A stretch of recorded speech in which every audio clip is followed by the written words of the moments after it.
नमस्कार. 36वा पद्मश्री डॉक्टर विठ्ठलराव विखे पाटील पुरस्काराच्या या कार्यक्रमामध्ये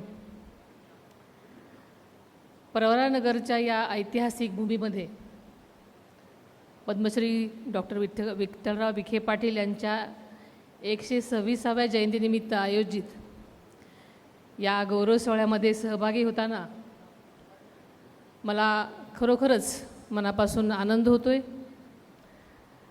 सहकार चळवळीचे जनक पद्मश्री डॉक्टर विखे पाटील यांना त्यांच्या जयंतीनिमित्त मी विनम्र अभिवादन करते.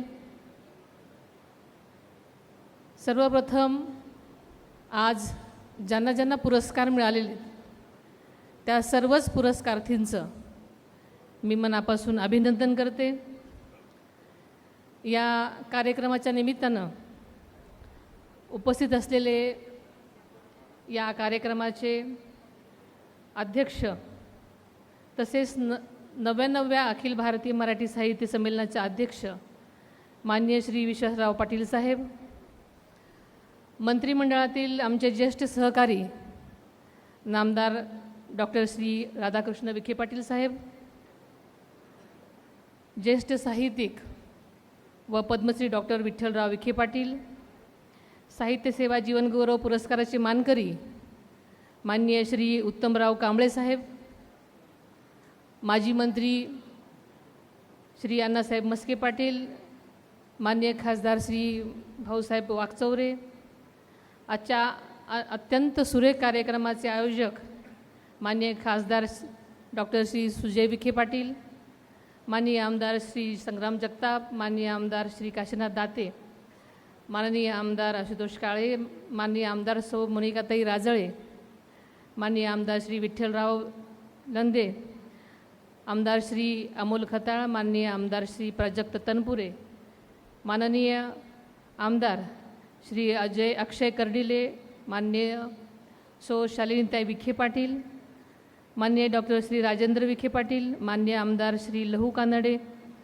माजी आमदार श्री चंद्रशेखर कदम, माजी आमदार श्री चंद्रशेखर घुले, माजी आमदार श्री बाळासाहेब मुरकुटे, आपल्या अहिल्यानगरच्या महापौर ज्योतिताई गाडे, उपमहापौर श्री धनंजय जाधव, पुरस्कार समितीचे अध्यक्ष माननीय श्री रावसाहेब कसबे साहेब, तसेच निवड समितीचे सर्वच सदस्य श्री अविनाश आदिक, श्री बाबासाहेब कोते, श्री कपिलजी पवार, नितीनजी दिनकर, अशोक सावंत, दिलीप भालसिंग, अनुराधाताई नागवडे, श्री सीताराम गायकर, अजितराव कदम, सत्यवान पवार, प्रशांत गायकवाड, स्वाधीन गाडेकर, श्री अभय शेळके, राजेश परजने, तसेच आज आलेले सर्वच लोकप्रतिनिधी, सर्व सन्माननीय पदाधिकारी, आजचे सर्वच सन्माननीय पुरस्कारार्थी श्री संजय गारडे, श्री निवृत्ती जोरी, श्री सतीश सचिन शिंदे, श्री सुरेंद्र दरेकर, डॉक्टर मालिनी इनामदार, सौ संहिता राजन, मराठी अभ्यासक परिषदेचे सर्वच प्रतिनिधी, सर्व सन्माननीय पत्रकार व मीडियाचे प्रतिनिधी, श्री आनंदजी भंडारी, श्री शैलजी हिंगे, श्री सोमनाथ वागचौरे व सर्वच अधिकारी व कर्मचारी वर्ग, सर्वच सहकारी संस्थेचे पदाधिकारी, शैक्षणिक संस्थांचे अधिकारी कर्मचारी, इथल्या सर्वच शिक्षकवृंद, विद्यार्थी विद्यार्थिनी आणि आजच्या या सहकार पंढरीतील सर्वच माझे शेतकरी बांधव आणि दादांच्या सर्वच लाडक्या बहिणींनो,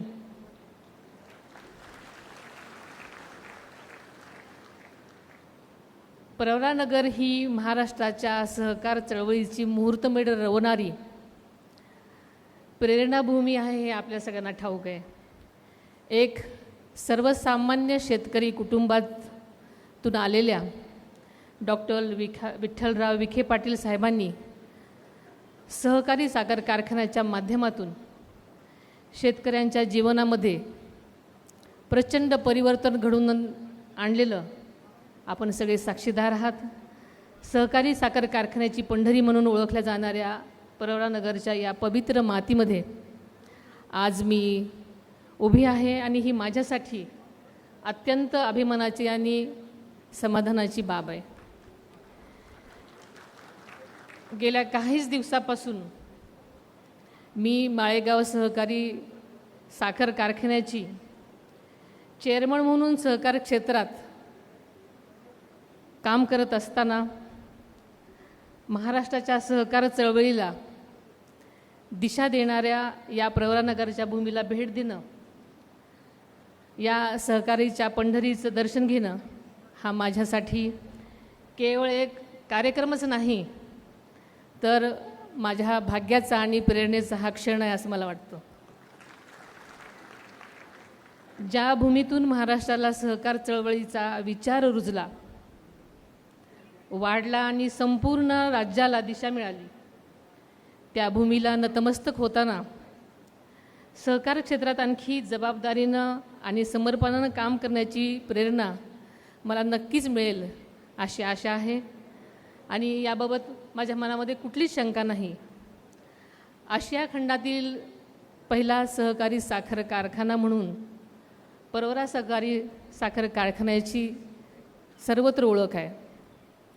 शेतकऱ्याच्या सहभागातून उद्योग उभारण्याचा व सामूहिक प्रयत्नांमधून ग्रामीण अर्थव्यवस्थेला बळकटी देण्याचा सहकाराचा आदर्श प्रकल्प परवरा मॉडेल हा विखे पाटलांनी देशासमोर ठेवला.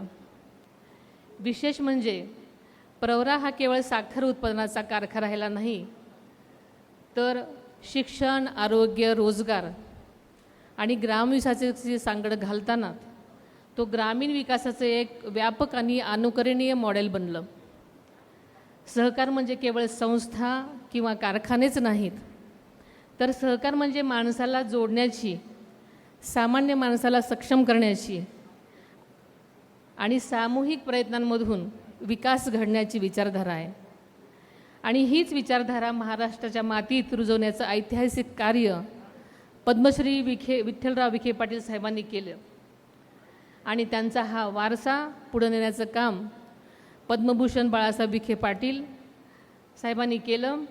आणि आज मंत्रिमंडळातील माझे सहकारी डॉक्टर राधाकृष्ण विखे पाटील साहेब हा वारसा समर्थपणे पुढे नेत असताना आपण पाहत आहोत. त्याचबरोबर विखे पाटील परिवाराची 4थी पिढी डॉक्टर सुजय पाटील हे सुद्धा सामाजिक, शैक्षणिक, औद्योगिक आणि सांस्कृतिक क्षेत्रामध्ये सक्रियपणे योगदान देत असताना आपण पाहतोय. आणि ही नक्कीच आनंदाची बाब आहे. आजच्या कार्यक्रमाला माझ्यासाठी एक विशेष भावनिक संदर्भसुद्धा आहे. या सहकाराच्या वटवृक्षाला उभारणीत आमच्या पवार कुटुंबाचाही छोटासा वाटा आहे.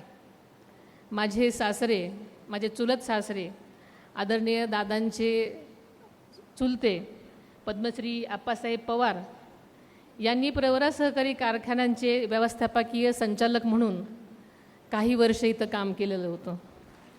त्यामुळे परवरा परिवाराशी आमचं जुनं आणि जिव्हाळ्याचं नातं आहे.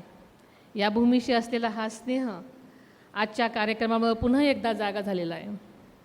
आजचा हा सोहळा केवळ पुरस्कार वितरणाचा सोहळा नाही, हा साहित्य, पत्रकारिता, कला, नाट्य आणि समाज प्रबोधनाच्या क्षेत्रामध्ये आयुष्यभर योगदान देणाऱ्या व्यक्तिमत्वांचा सन्मान करण्याचा, त्यांचं कौतुक करण्याचा हा सोहळा आहे. यंदाचा पद्मश्री डॉक्टर विठ्ठलराव विखे पाटील साहित्य सेवा जीवनगौरव पुरस्कार ज्येष्ठ साहित्यिक आणि संपादक उत्तम कांबळे यांना प्रदान करण्यात आला. त्यांचे पहिल्यांदा मनापासून मी खूप खूप अभिनंदन करते. श्री उत्तम कांबळे सरांनी आपल्या लेखनातून सामान्य माणसाचं जगणं, त्यांच्या वेदना, संघर्ष, अस्वस्थता आणि सामाजिक वास्तव याचं अत्यंत संवेदनशील चित्रण केलेलं आहे. अनिष्ट प्रथा, अस्वस्थ नायक, खोल खोल जगणं, तिरंग्यातून गेला बाप, भेगाळलेल्या जखमा, उजेड अंधाराचं आणि डोंगरासाठी काही फुले, थोडंसं वेगळं यासारख्या पुस्तकातून त्यांनी समाजातल्या उपेक्षित, कष्टकरी आणि सामान्य माणसाच्या जीवनाचा अत्यंत योग्य रीतीनं वेध घेतलेला आहे. त्यांच्या लेखनामध्ये वास्तवाची धार आहे, माणुसकीची ऊब आहे आणि परिवर्तनाचा असा सुंदर संगम त्यांच्या लेखनात दिसतो. त्यामुळे उत्तम कांबळे यांचे साहित्य केवळ वाचनीयच नाही, तर वाचकाला अंतर्मुख करून समाजाकडे नव्या संवेदनशील दृष्टीनं पाहायला लावणार आहे. विशेषतः आई समजून घेताना हे त्यांनी लिहिलेलं पुस्तक मी वाचलं आहे. या पुस्तकातून त्यांनी केवळ आपल्या आईचीच कहाणी सांगितली नाही, तर गरिबी, संघर्ष, प्रतिकूल परिस्थितीशी झुंज देत मुलांच्या भवितव्यासाठी स्वतःचं आयुष्य पणाला लावणाऱ्या एका आईचं सार्वत्रिक रूप आपल्यासमोर अगदी यथार्थपणे उभं केलेलं आहे, जी की प्रत्येक आईमध्ये असतं. साहित्याबरोबरच पत्रकारितेच्या क्षेत्रातही उत्तम कांबळे यांनी प्रदीर्घ आणि उल्लेखनीय काम केलेलं आपण सगळ्याला माहिती आहे.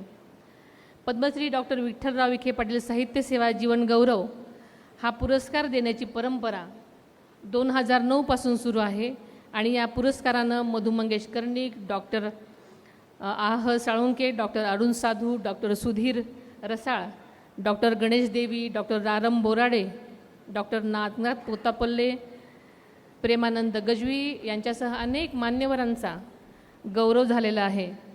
यंदाचा हा 18वा जीवनगौरव पुरस्कार उत्तमराव कांबळे यांना देण्यात आलेला आहे. त्यामुळे या पुरस्काराची प्रतिष्ठा अधिकच अधोरेखित झालेली आहे, उंचावलेली आहे असं माझं मत आहे. मी त्यांना पुन्हा एकदा मनापासून त्यांचं अभिनंदन करते, त्यांच्या पुढील आयुष्यासाठी शुभेच्छा देते. या जीवनगौरव पुरस्कारांबरोबरच आज विविध पुरस्कारांनी संहिता राजन, सुरेंद्र दरेकर, मालती नामदार, सचिन शिंदे, निवृत्त जारी, संजय गार्डेसह मराठी अभ्यासक परिषद व पुणे संस्थेचा सुद्धा गौरव होत आहे. या सर्वच पुरस्कारार्थींचं परत एकदा मी मनापासून अभिनंदन करते. साहित्य कला ही समाजाची संवेदनशील शक्ती आहे.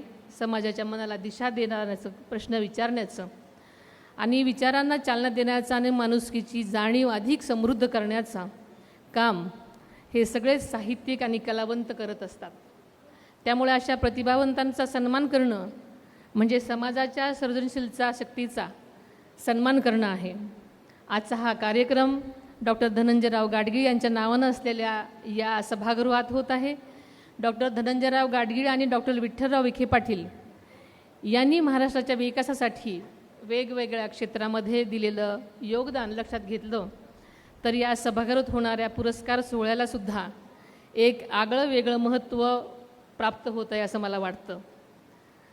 परवरानगरच्या या भूमीत उद्योग, सहकार, शिक्षण, संस्कृती यांचा सुंदर संगम घडला आहे. त्यामुळं आजचा साहित्यिक गौरव या भूमीत समृद्ध परंपरेला अधिकच उजाळा देणारा आहे. माझी खात्री आहे की पद्मश्री विठ्ठलराव विखे पाटील साहेबांच्या कार्यामधून प्रेरणा घेत असताना आपण सहकाराची ताकद अधिक मजबूत करूयात आणि साहित्य, कला, शिक्षण, समाज प्रबोधनाच्या माध्यमातून या महाराष्ट्राला अधिक संवेदनशील, समृद्ध आणि प्रगत बनवूया. उत्तमराव कांबळे सरांना मिळाला हा जीवनगौरव पुरस्कार त्यांच्या आजवरच्या कार्याचा सन्मान आहेच, पण त्यांच्या पुढील साहित्यिक प्रवासासाठीही तो नवी ऊर्जा देणारा आहे असा मला विश्वास आहे. सर्व पुरस्कारार्थींचं पुन्हा एकदा मनापासून अभिनंदन करते.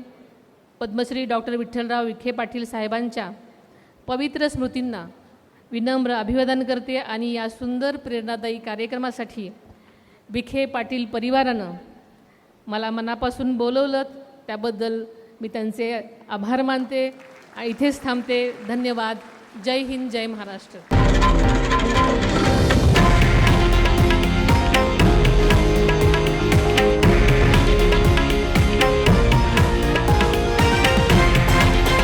हे आहे देशातील नंबर 1 न्यूज नेटवर्क आणि आपण पाहत आहात TV9 मराठी, एकमेव.